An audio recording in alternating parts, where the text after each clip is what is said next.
ada seorang kiai dari Tegal, katanya si kiai yang menghina Rois Am PBNU, itu Kiai Haji Miftahul Ahyar, merendahkan dan melecehkan beliau, melecehkan Kiai Haji Miftahul Ahyar. Orang ini katanya sih namanya Sarifuddin. Selama ini saya tahu orang ini tidak secara langsung tetapi melalui media sosial ya. Jadi saya tidak begitu yakin sih kalau orang ini kiai. Tapi dulu pernah ya, orang ini yang dulu pernah merubah sholawat dengan kalimat Shallallahu ala Pancasila, Shallallahu ala NKRI, Shallallahu ala Indonesia. Kalau tidak salah orang ini, dia itu anggap bahwa orang Islam itu semuanya goblok, semuanya dungu seperti ini orang. Bahwa seakan-akan Islam dengan Pancasila itu bertolak belakang atau berlawanan. Orang ini tidak paham sejarah, tidak mengerti tentang sejarah berdirinya bangsa ini, kemudian tidak pernah belajar sejarah bagaimana munculnya ataupun disepakatinya Pancasila sebagai dasar negara. Sehingga orang ini menganggap bahwa orang yang mengamalkan Islam, syariat Islam, itu sebagai dituduh anti terhadap Pancasila. Kalau kita merunut kembali kepada sejarah masa lalu, yang paling keras teriak Pancasila itu adalah PKI. Jadi serta-merta dia mudah sekali menuduh orang lain sebagai orang atau kelompok anti Pancasila. HMI dulu pernah dibubarkan. Kemudian Masyumi dibubarkan dengan tuduhan apa? Ya dituduh sebagai anti Pancasila. Partai Serikat Islam Indonesia dituduh sebagai anti Pancasila. Ini kelakuan PKI. Bahkan dulu ya menjelang pemberontakan pada tahun 65, tokoh PKI itu DNA Aidit itu sempat mengarang buku membela Pancasila. Tetapi memang seperti itulah ciri-ciri PKI. PKI itu dia paling keras teriak Pancasila, mudah menuduh orang lain anti Pancasila, ya. Terutama yang diserang adalah umat Islam.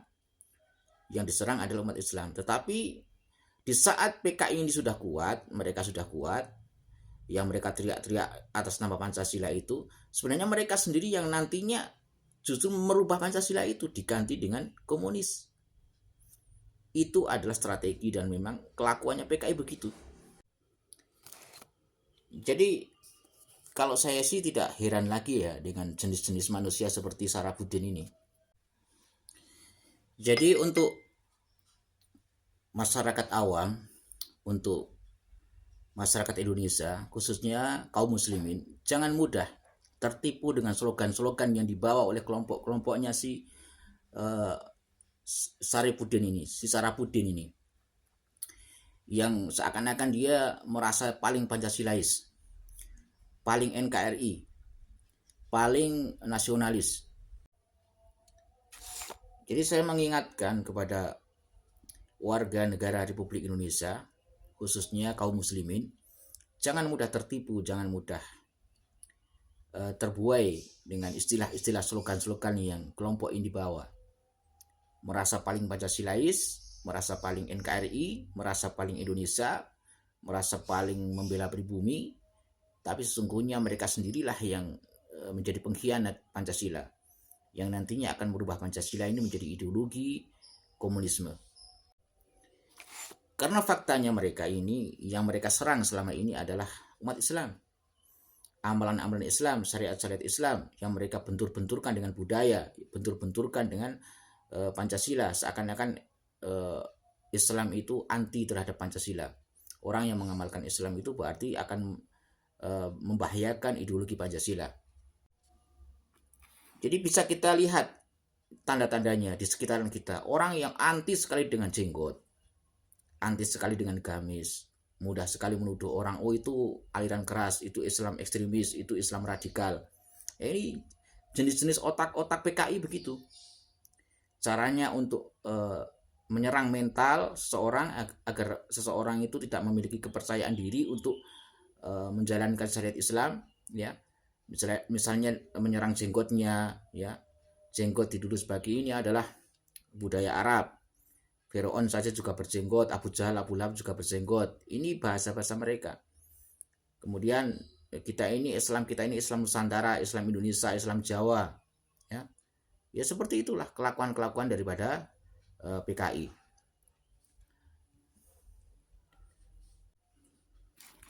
Sedikit-sedikit radikal, sedikit-sedikit ekstremis, sedikit-sedikit menuduh kelompok lain sebagai Islam garis keras.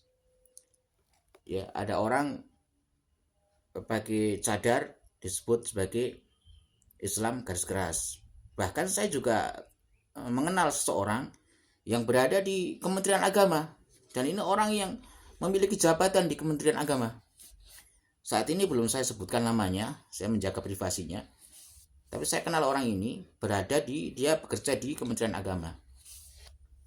Itu kalau ngerasani orang-orang yang seperti orang yang berpoligami, ya, orang-orang yang istrinya lebih dari satu, ya, kemudian yang berpenampilan istrinya itu pakai cadar, mudah sekali dia mengatakan wah ini sudah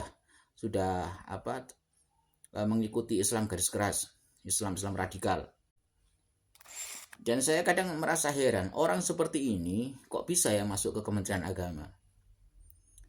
Kok bisa dia menjadi bagian daripada Kementerian Agama? Yang Kementerian Agama itu merupakan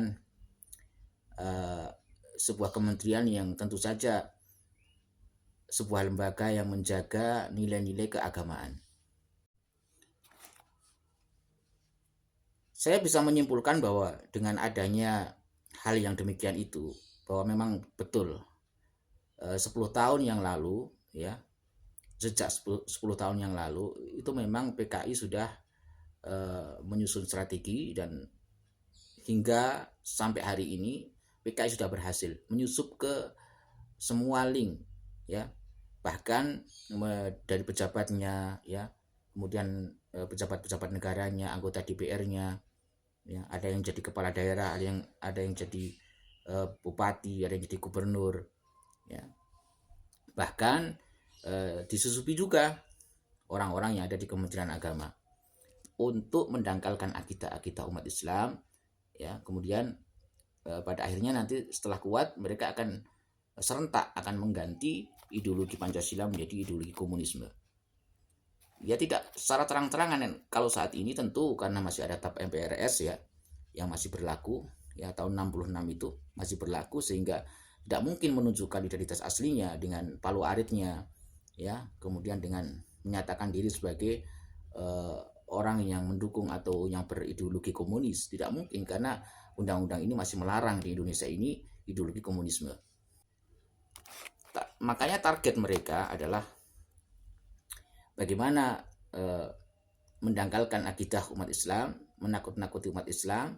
Jadi orang-orang awam yang mereka imannya masih di bawah standar, mereka kalau mau pakai cadar itu merasa seperti tidak percaya diri, nanti takut dituduh sebagai Islam radikal. Kemudian memelihara jenggot, ya, itu akan merasa tidak percaya diri karena nanti akan takut dianggap sebagai Islam garis keras. Makanya saya tidak heran di saat FPI, HTI, dan FPI dibubarkan, ya, karena slogan mereka, tuduhan mereka juga sama seperti yang dulu pernah dilakukan oleh PKI terhadap PSII, Partai Serikat Islam Indonesia, terhadap Masumi, terhadap HMI. Dulu seperti itu, yaitu tuduhannya adalah anti Pancasila. Jadi sekarang ini orang yang sedikit-sedikit menuduh orang lain anti Pancasila, hati-hati, ya. Ada kemungkinan orang ini sebenarnya memang orang-orang komunis, ya, yang berideologi komunis. Jadi mereka sebenarnya tidak nasionalis, mereka ini anti Islam. Memang komunis itu tidak selalu identik, maksudnya tidak semua komunis itu ateis, ya, karena itu sistem ya, komunis itu. Tetapi rata-rata gerakan komunis itu ya tidak bisa dipisahkan dengan ateis. Begitulah, semoga umat Islam sadar dan kita lebih waspada lagi. Wallahu a'lam bishawab.